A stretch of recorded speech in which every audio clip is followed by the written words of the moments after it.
Moving on to descriptions and measures of shape. So we're going to look at skewness and kurtosis in this video segment, and in the next video segment we'll look at the box and whisker plots. So starting with skewness, that's usually an absence of symmetry. So we have something that's shaped like this, right?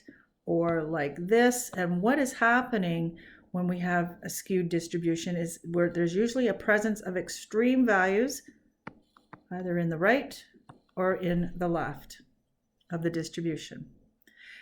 Kurtosis is the peakedness of a distribution. So what does that mean? That really means how far most of the rare measurements scatter about the mean.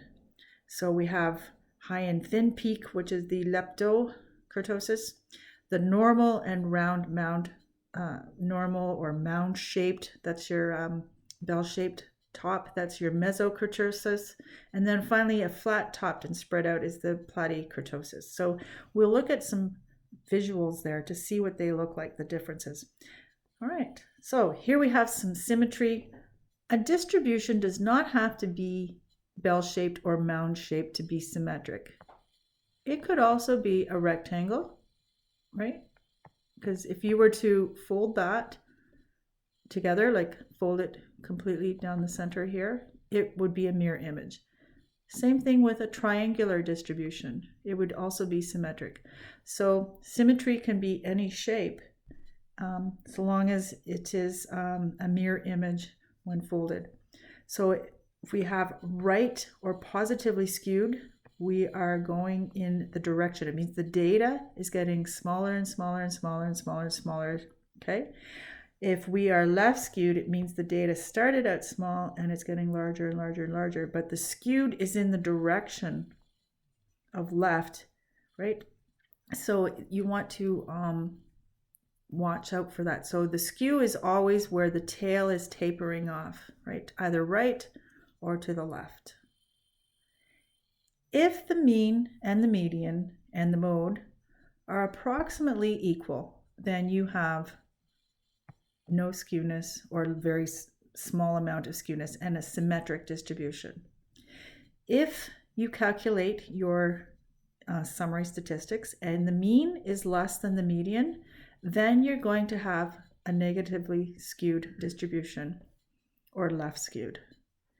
If your mean is greater than your median, then your distribution is positively or right skewed.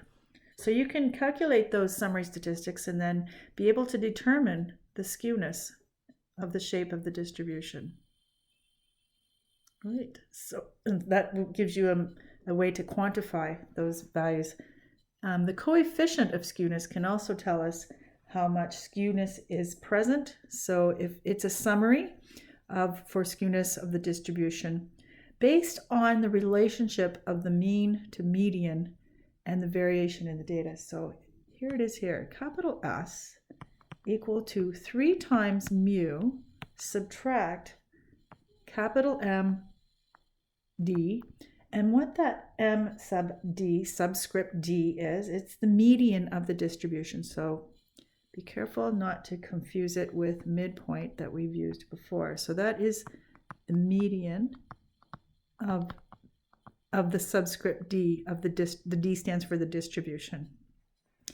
If this coefficient of skewness, S, if it's less than 0, then the distribution is negatively skewed. So you can mathematically see if the visual doesn't really show you, your plot doesn't really show you much, then you can calculate the coefficient of skewness. And if it's negative, you have negatively skewed distribution. If it's equal to 0 or close to 0, the distribution is symmetric. And if it's or approximately symmetric. And if it is greater than 0, then the distribution is positively skewed. Okay, so you can we'll do an example here. So let's suppose the mean is equal to 23. And let's say we have a median of the distribution is equal to 26. And let's suppose our standard deviation is equal to 12.3. We can then use our formula. So that is equal to 3 times mu, subtract the median of the distribution divided by sigma, right? So it's 3 times, we just plug in these values. The median of the distribution is 26 divided by 12.3, okay? And we end up getting negative 0.73. So from that negative value, we can conclude that the distribution with these summary statistics are negatively skewed. Or another way to say it, left skewed. Okay? All right. And moving on to the types of kurtosis. So there's the visuals that I was telling you about. You can look at those and read a little bit more. I think the text gives a little bit more information. I'll leave that as an exercise for you. And in the next video segment, we'll talk about the box and whisker plots.